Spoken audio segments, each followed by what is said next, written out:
Memiliki anak yang dapat mengontrol diri dengan baik dan bertanggung jawab adalah impian kita semua. Disiplin positif adalah salah satu metode yang bisa dipakai untuk mewujudkannya. Inti dari disiplin positif di lingkup pendidikan adalah pendekatan untuk mendidik dan membina peserta didik yang bertumpu pada upaya membangun pemikiran dan perilaku positif, di mana dalam pelaksanaannya ada kebebasan dan aturan yang disepakati. Saat berdialog dengan para pendidik, hampir seluruhnya punya kesamaan, pernah mengalami terlambat ke sekolah, tidak mengerjakan PR, bolos, berkelahi, dan berperilaku tidak tepat lainnya. Akibatnya, mereka mendapat hukuman seperti membersihkan ruangan kelas, lari keliling lapangan, dipukul, dicubit telinganya, dipermalukan, dan lain sebagainya. Pengalaman tersebut kemudian tanpa disadari diterapkan kembali pada anak didiknya. Kemudian, hal ini akan terus berulang, diwariskan dari generasi ke generasi. Hukuman pada umumnya menyebabkan rasa sakit secara fisik, emosional, atau bahkan keduanya. Istilah corporal punishment meliputi hukuman fisik dan non-fisik yang bertujuan menyakiti atau menimbulkan rasa tidak nyaman. Contoh hukuman fisik: memukul, menampar, dan menendang. Sedangkan hukuman non-fisik diantaranya meremehkan, menghina, atau mengancam. Apakah setiap perilaku anak yang tidak tepat harus selalu direspon dengan hukuman? Disinilah pentingnya bagi kita memahami tahap perkembangan anak agar dapat merespon perilaku mereka dengan tepat. Setiap anak memiliki kecepatan pertumbuhan yang berbeda-beda. Sangat penting bagi pendidik untuk memahami dengan baik konsep tumbuh kembang anak agar dapat memegangnya sebagai prinsip dasar proses mendidik. Anak usia balita biasanya senang berlarian. Sementara anak usia sekolah dasar cenderung lebih mempercayai guru dan teman-temannya. Kemudian anak SMP yang ada di masa pubertas senang mencoba hal baru dan sedang mengembangkan identitasnya. Apa yang dilihat dan didengar secara terus-menerus akan menjadi keyakinan bagi mereka dan sekaligus membentuk ekspresi serta perilakunya. Lalu, bagaimana mengatasi konflik ketika perilaku anak tidak sesuai dengan harapan orang dewasa? Konsekuensi logis di dalam disiplin positiflah jawabannya.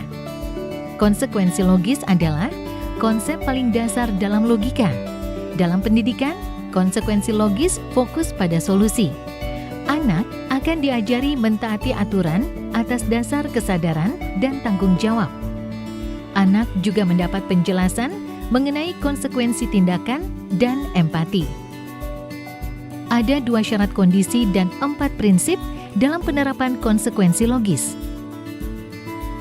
2 syarat kondisinya yaitu membangun koneksi sebelum mengoreksi perilaku dan selalu bertanya, bukan menasehati. Kemudian 4 prinsipnya adalah 1. Beralasan. 2. Berkaitan. 3. Menghargai. 4. Membantu. Dengan arahan konsekuensi logis ini, pendidik tetap harus secara konsisten memberi dukungan yang positif kepada peserta didik. Merasakan pujian dan cinta dari orang lain seperti guru, orang tua, dan teman-teman membuat anak terdorong untuk berperilaku baik dan positif. Kalimat seperti, "Saya telah melihat kerja kerasmu. Saya percaya bahwa kamu dapat melakukan yang lebih baik ke depannya." Semangat seperti itu tentu akan sangat berarti bagi mereka. Beberapa hal yang perlu diperhatikan saat memberikan dorongan positif diantaranya, mata dan nada suara kita sangat penting dalam menyampaikan pesan. Hindari membandingkan anak.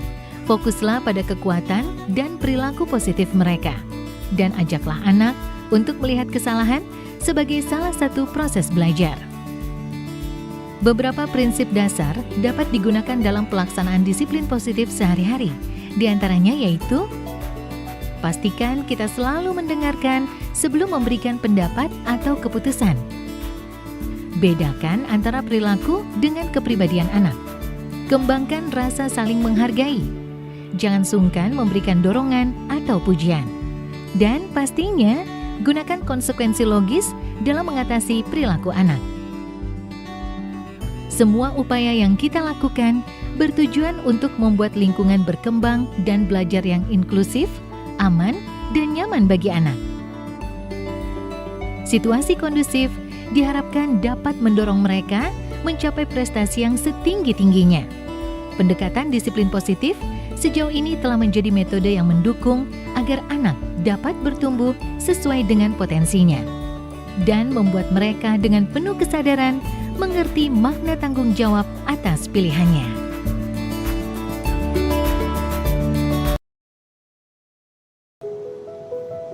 Ya, izin saya berdiri Ibu ya.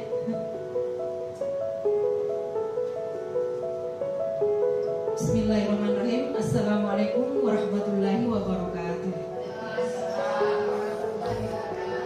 Bagaimana kabarnya Ibu-ibu, sehat semua? Alhamdulillah. Ya. Terima kasih atas kehadiran ibu-ibu. Saya merasa sangat bahagia ibu-ibu mau mengizinkan saya untuk berbicara di sini, menyampaikan apa yang sudah kami dapatkan di kegiatan pendidikan guru penggerak pada angkatan 9. Alhamdulillah saya bersama ketua saya di LGMK, Ibu Dahlia, dan kebetulan saya sekretaris, itu merasa sangat terdorong, termotivasi untuk menyampaikan tentang materi yang kami pelajari pada modul ini. Nah, saya mulai di modul 1.4 ini. Mungkin karena materinya adalah materi yang sangat bagus untuk disampaikan, sharing dengan teman-teman rekan sejawat, makanya ini sangat dianjurkan untuk dijadikan sebagai aksi nyata untuk memberikan motivasi baik kepada saya, mungkin juga kepada ibu-ibu rekan sejawat. Alhamdulillah, kita akan membahas tentang budaya positif. Sebentar saya pindahkan dulu slide-nya.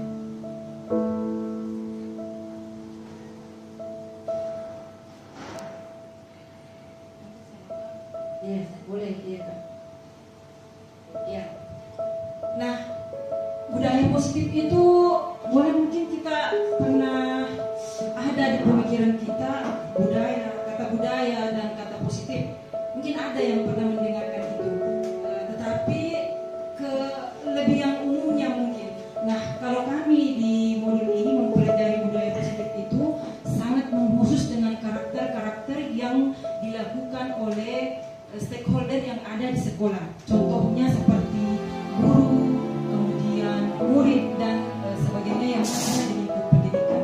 Tetapi pada intinya, ketika kita membahas tentang budaya positif, berarti yang kita mau imbaskan ini adalah bagaimana perlakuan kita terhadap murid. Nah, imbasnya itu selalu keberpihakan kepada murid. Yang mana sih itu budaya positif yang dimaksud di sini? Jadi budaya positif itu ibu-ibu semua karakter-karakter baik yang ada di lingkup sekitar kita. Nah, misalnya saja kita mendidik dengan lemah lembut, kemudian tidak memberikan kata-kata yang kasar mungkin kepada anak. Itu semua adalah sebuah budaya positif sebenarnya yang tanpa secara sadar kita telah melakukan itu. Dan inilah yang mau ditumbuhkan, lebih dikuatkan di kalangan kependidikan. Makanya mungkin kami diminta untuk menjadikan ini sebuah aksi nyata di sekolah nantinya. Kemudian bisa mungkin dipindahkan Kak ya. Ya, kemudian di slide berikutnya itu setelah budaya positif Kak, di bawahnya halaman 8, halaman 9, 10.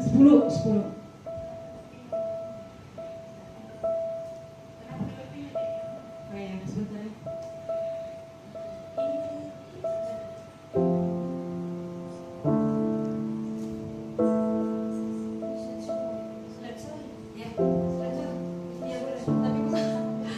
Sorry, saya bentuk tadi ini dalam bentuk PDF karena banyak kegiatan tadi. Tapi mungkin bisa Iya. Iya, di bawah. Iya. Oke, kemudian oh ya, saya mungkin tidak usah ini Kak. Saya berdasarkan saja. Jadi ada beberapa teori yang kami pahami di sini. Yang pertama itu terkait dengan keyakinan kelas, kemudian ada restitusi. Insya Allah nanti akan disampaikan oleh kakanda saya, Ibu Dahlia. Tapi yang saya ingin sampaikan dulu di sini adalah terkait dengan 5 posisi kontrol guru. Nah, pengalaman selama ini kita sering berada di posisi yang paling rendah. Nah, yang mana sih yang dimaksud dengan posisi paling rendah itu? Yaitu lebih memiliki posisi yang di atas lagi. Nah, saya berikan dulu penjelasan sedikit. Setelah penghukum, ada pembuat rasa bersalah. Kemudian ada pemantau, ada teman, ada juga sebagai pemantau, dan terakhir sebagai lebih memiliki posisi yang di atas lagi. Nah, saya berikan dulu penjelasan sedikit. Setelah penghukum, ada pembuat rasa bersalah. Kemudian ada pemantau, ada teman, ada juga sebagai pemantau, dan terakhir sebagai kita langsung menyuruh anak. Nah, karena kamu terlambat nak, kamu harus menulis ini sebanyak 100 kali misalnya. Nah, tanpa sadar sebenarnya kita telah berada di posisi yang paling bawah. Bukan hal yang buruk, saya menyesal. Nah, itu akan menimbulkan sedikit trauma pada diri anak, sehingga dia merasa bahwa telah melakukan hal yang sangat tidak baik, sehingga membuat gurunya merasa tertekan atau seperti apa. Ini juga tidak diharapkan ada pada diri kita. Kemudian yang posisi ketiga itu sebagai teman, posisi sebagai manajer itu sangat diharapkan ada pada diri kita sebagai pendidik. Nah, pada posisi penghukum tadi yang saya jelaskan, sebuah tugas saya, memperlihatkan tugas saya, boleh ditanggapi nanti, tentang restitusi, segitiga restitusi. Nah, restitusi adalah positif. Jadi saya bilang tadi sama Samsuriani, oh ini kayaknya, berarti kalau negatif itu elektron ya. Kalau konsekuensi ternyata proton. Dan ternyata kalau dia adalah restitusi itu adalah mata proton ya. Ya, oke. Jadi untuk saya juga dulu pertama waktu belajar ini saya ya kurang mengerti apa itu sebenarnya segitiga restitusi. Nah, kemarin di waktu yang muncul bilang nggak bisa, itu kan namanya juga segitiga restitusi ya. Nah, cuma itu kemarin ada satu kasus yang memang kayaknya tidak ada menstabilkan identitas, tapi tetap katanya disamakan. Kok bisa disamakan ya? Ya oke. Jadi segitiga restitusi itu ada 3 macam langkahnya. Yang pertama itu menstabilkan identitas. Jadi maksudnya identitas di sini kita kenal ada identitas, ada 2 identitas siswa, yaitu identitas gagal dan identitas sukses. Jadi ketika anak melanggar, tentu dia masuk dalam identitas gagal. Jadi bagaimana cara kita menstabilkan tadi identitasnya yang gagal menjadi sukses? Itu. Kemudian tentu saja dengan beberapa pertanyaan, misalnya pertanyaan misalnya itu tidak apa-apa, karena saya juga ya, itu kan kalau kita sudah bilang saya juga pernah melakukan itu nak. Nah, itu dia merasa berarti bukan berarti dia menganggap itu yang kesalahannya, tapi dia merasa bahwa dia ada yang menemani ya, ada yang menemani disebutkan identitasnya. Kemudian yang kedua adalah validasi kebutuhan sebenarnya, tapi kalau sudah dianukan di sini biasanya validasi tindakan ya, validasi tindakan. Jadi kita mencoba mencari alasan dari anak kenapa dia melakukan itu. Kemudian karena itu yang muncul bilang nggak bisa, itu kan namanya juga segitiga restitusi ya. Nah, cuma itu kemarin ada satu kasus yang memang kayaknya tidak ada menstabilkan identitas, tapi tetap katanya disamakan. Kok bisa disamakan ya? Ya oke. Jadi segitiga restitusi itu ada 3 macam langkahnya. Yang pertama itu menstabilkan identitas. Jadi maksudnya identitas di sini kita kenal ada identitas, ada 2 identitas siswa, yaitu identitas gagal dan identitas sukses. Jadi ketika anak melanggar, tentu dia masuk dalam identitas gagal. Jadi bagaimana cara kita menstabilkan tadi identitasnya yang gagal menjadi sukses? Itu. Kemudian tentu saja dengan beberapa pertanyaan, misalnya pertanyaan misalnya, itu tidak apa-apa karena saya juga ya itu kan kalau kita sudah bilang saya juga pernah melakukan itu nah itu dia merasa bukan berarti dia melakukan enteng kesalahannya, tapi dia merasa bahwa dia ada yang menemani distabilkan identitasnya. Kemudian yang kedua adalah validasi kebutuhan sebenarnya, tapi kalau sudah dianukan di sini biasanya validasi tindakan ya, validasi tindakan. Jadi kita mencoba mencari alasan dari anak kenapa dia melakukan itu. Kemudian tapi mungkin kalau 1-2 orang bilang sih bisa kita atasi ya. Saya juga tidak tahu kalau banyak. Saya mungkin. Iya. Tapi kalau dia setiap masuk makanya timbul kemarin pertanyaan. Institusi berkali-kali masih begitu. Jawabannya adalah gurunya yang direstitusi.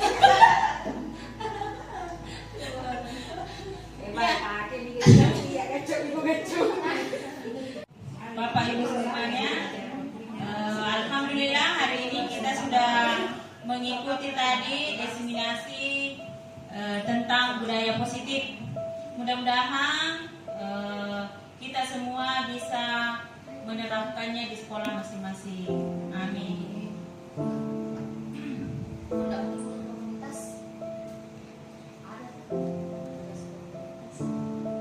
Ya baik, mari kita menutup acara ini dengan mengucapkan alhamdulillah.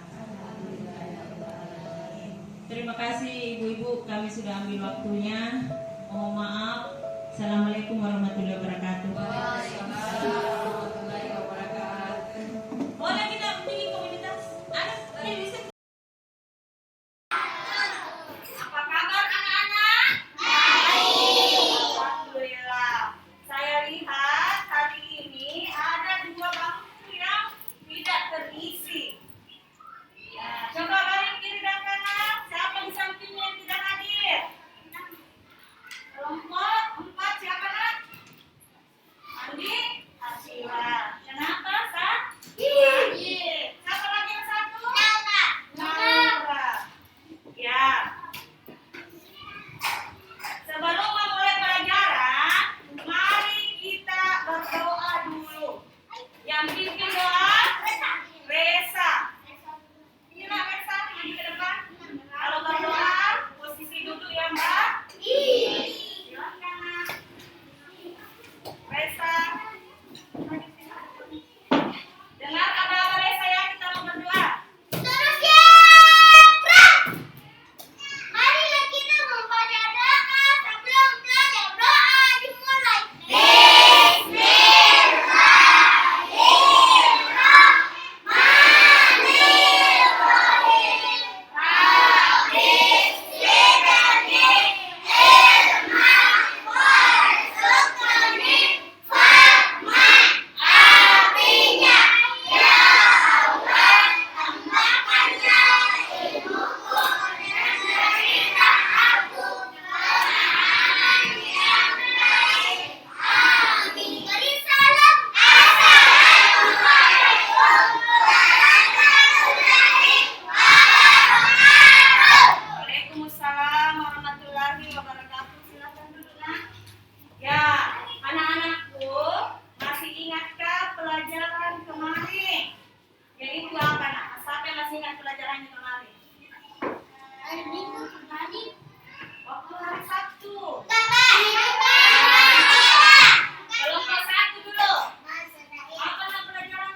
sama-sama nanti sebentar ya.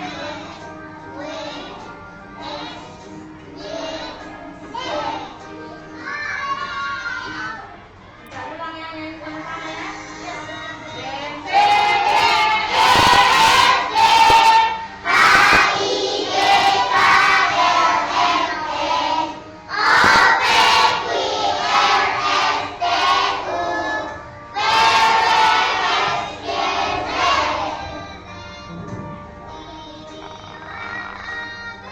Dengar ya, lihat.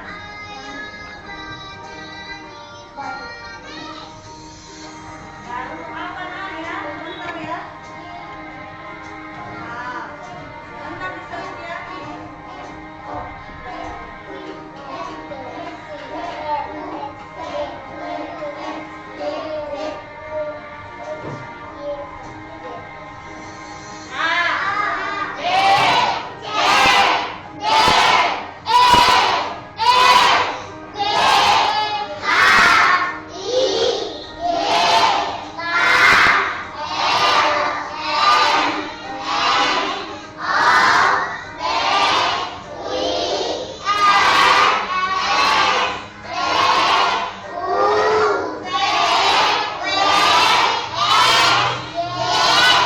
Tepuk tangan dulu.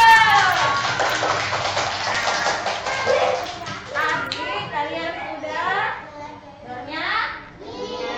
Bernyanyi apa? Huruf A, B, C, D. Jadi kalian tadi sudah mengenal huruf. Saya lagi perhatikan videonya buku yang kedua ya.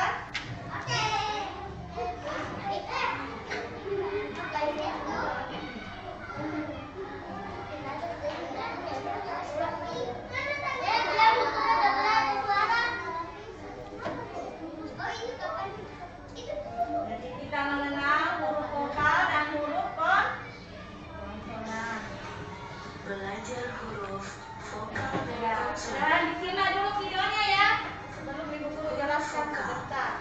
Huruf vokal adalah huruf hidup atau huruf bunyi yang jika diucapkan tidak mengalami hambatan di paru-paru atau pernafasan.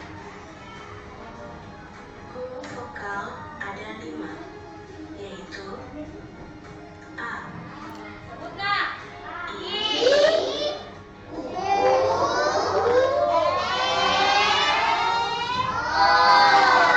Ada berapa huruf vokal? Ada 5.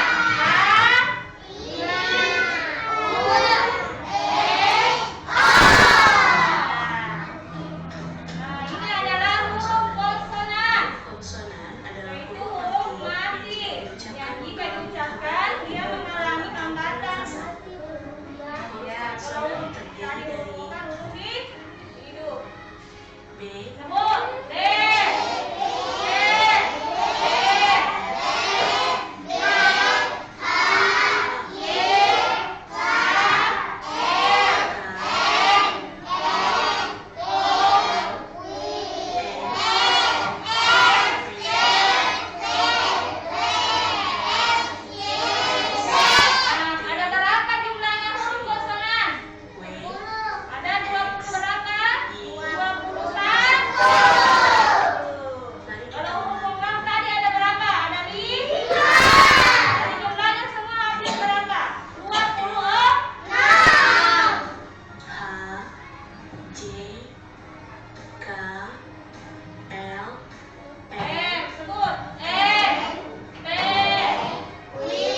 sini.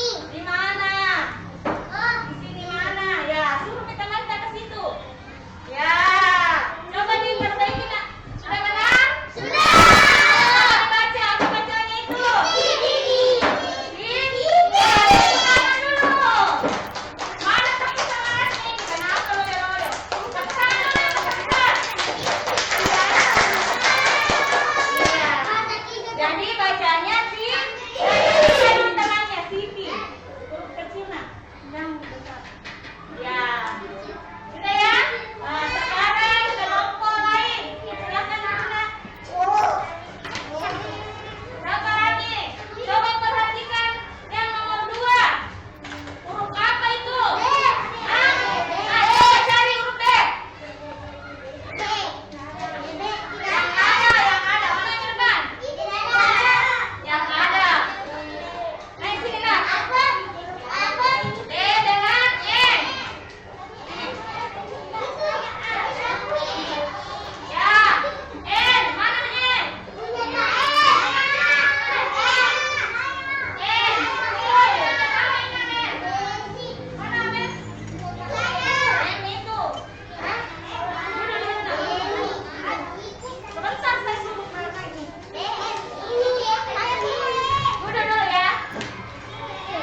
keyakinan kelas. Mungkin kalian baru pertama kali mendengar apa itu keyakinan kelas.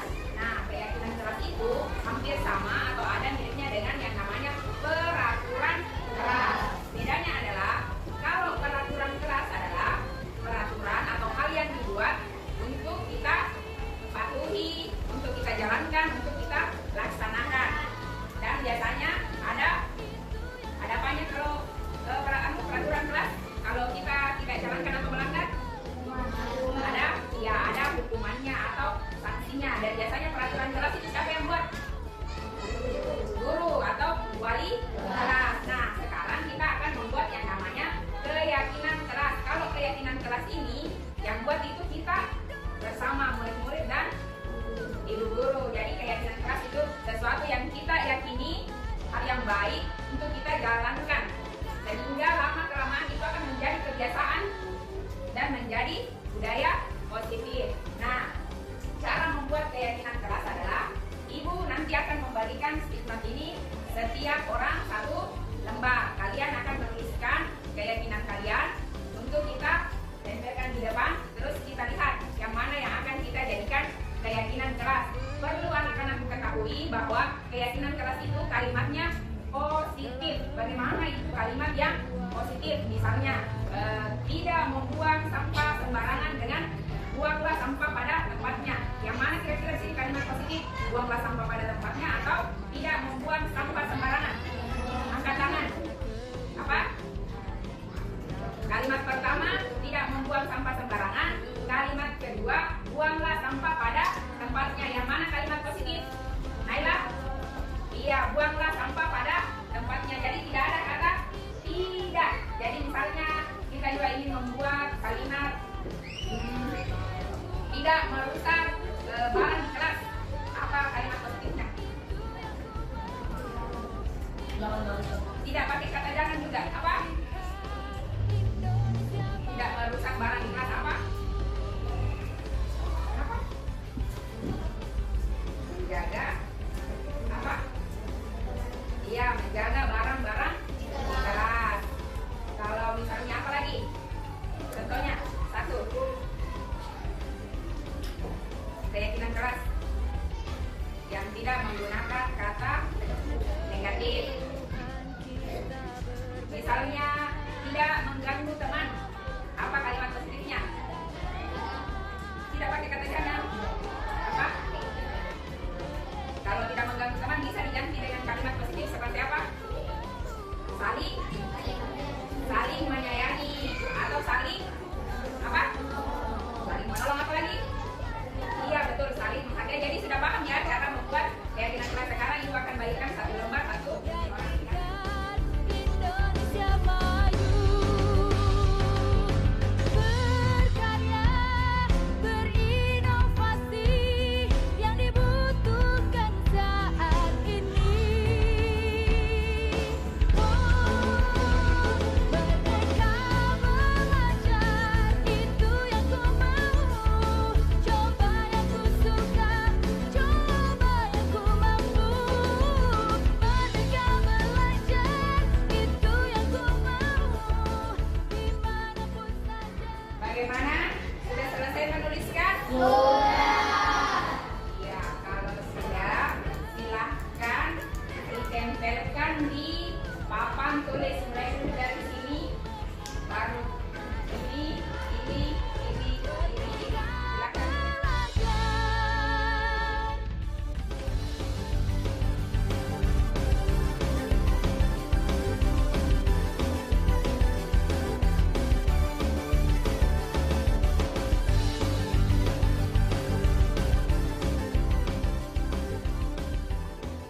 Nah, anak-anakku sekalian, kalian telah menuliskan dan menempelkan masing-masing apa yang kalian yakini. Nah, dari sini yang apa sudah kalian tuliskan, kita akan membuatnya dalam daftar. Baik, di situ ada membuang sampah pada tempatnya.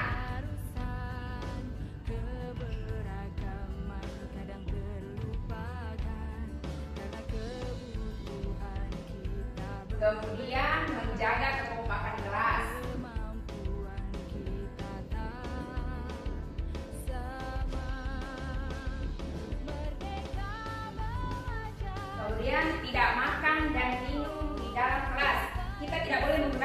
tidak ya. Jadi kita tulis makan dan minum di luar kelas. Belajar itu yang ku mau, dimanapun saja, yakinkan Indonesia maju. Kemudian saling menghormati teman.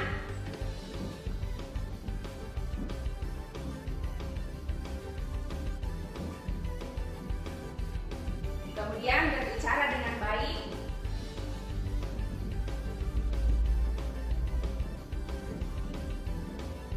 Kemudian mengumpulkan tugas tepat waktu. Karena kebutuhan kita berbeda, karena kemampuan kita kan Bekerja dengan jujur. merdeka belajar itu yang ku mau. Kemudian apa lagi? Datang tepat waktu. Coba yang ku mampu, merdeka belajar itu yang ku mau. Membantu teman yang kesulitan. Saja yakinkan Indonesia maju. Berkarya Kemudian tidak datang terlambat. Ini sama ya dengan datang tepat waktu. Jadi tidak usah kita tulis karena sudah sama. Kemudian izin ke WC satu persatu. merdeka belajar itu yang ku mau. Coba yang ku suka Kemudian tertib. yang ku mampu. Merdeka belajar Kemudian sholat duha berjamaah. dimanapun saja, yakinkan Indonesia maju. Kemudian menjaga kebersihan. Nah, tadi sudah membuang sampah pada tempatnya. Kemudian berdoa sebelum belajar. Merdeka belajar. Kemudian dilarang mencontek. Itu sama dengan tadi bekerja dengan jujur ya. Jadi tidak usah ditulis karena sama. Kemudian berpakaian rapi.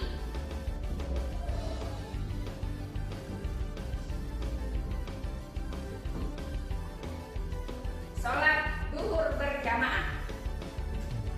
Belenggu selama ini telah menghambat jiwa. Kemudian mengerjakan tugas yang diberikan. Keragaman suatu keharusan, keberagaman kadang terlupakan. Karena Kemudian kebutuhan mengambil sampah sama tadi, membuang sampah pada tempatnya, tidak datang terlambat sama tadi, datang tepat waktu, tidak berbicara di dalam kelas pada saat belajar. Kemudian membuang sampah pada tempatnya sudah ada. Nah, anak-anakku sekalian, dari apa yang kita sudah list atau daftar ini, apa yang kalian yakini, kita akan memasukkan ke dalam nilai kebajikan. Nah, kira-kira membuang sampah pada tempatnya, nilai apa yang terkandung di situ? Nilai apa? Disiplin. Oke, kita tulis. Disiplin. Nomor 1 sudah ya. Menjaga kekompakan kelas. Apa itu? Nilai apa yang terkandung? Saling menghormati dan menghargai. Atau boleh juga saling menghormati dan menyayangi. Nomor 2 sudah. Makan dan minum di luar kelas. Apa? Disiplin. Oke, terkandung di dalamnya nilai disiplin. Saling menghormati teman. Sudah masuk juga di sini nilai yang kedua. Saling menghormati dan menyayangi. Kemudian berbicara dengan baik. Apa itu? Nilai apa itu yang terkandung di dalamnya? Sopan dan santun. yang dibutuhkan saat ini. Oke. Nilai yang keenam, mengumpulkan tugas tepat waktu. Apa yang terkandung? Nilai apa? Tanggung jawab. Bagus sekali.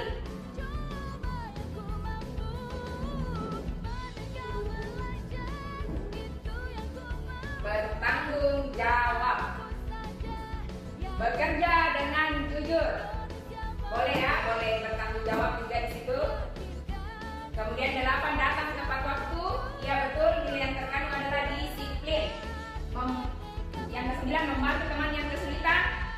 Nilainya adalah saling menghormati dan menyayangi sesama teman. Kemudian izin ke WC satu persatu.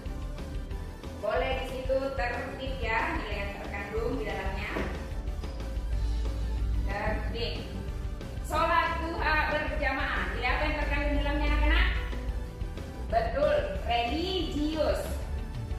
Belenggu selama ini telah menghambat jiwa. Berdoa sebelum belajar. Itu juga masuk ke dalam nilai apa? Religius. Kemudian berpakaian rapi. Di sini ya, tertib. Kemudian sholat zuhur berjamaah, religius ya. Kemudian mengerjakan tugas yang diberikan, itu adalah bertanggung jawab. Jadi anak-anak ada 6 nilai yang kita yakini dan akan kita buat menjadi keyakinan kelas kita. Keyakinan kelas 6B. Nah, baik anak-anak, apakah kalian semua sepakat dengan keyakinan yang telah kita buat? Sepakat? Ada yang tidak sepakat? Oke, semuanya sepakat. Nah, anak-anak, ini akan kita buat ke dalam kertas karton yang besar, kemudian nanti akan kalian tanda tangani. Kemudian kita tempelkan ke tempat yang mudah kalian lihat. Oke? Demikian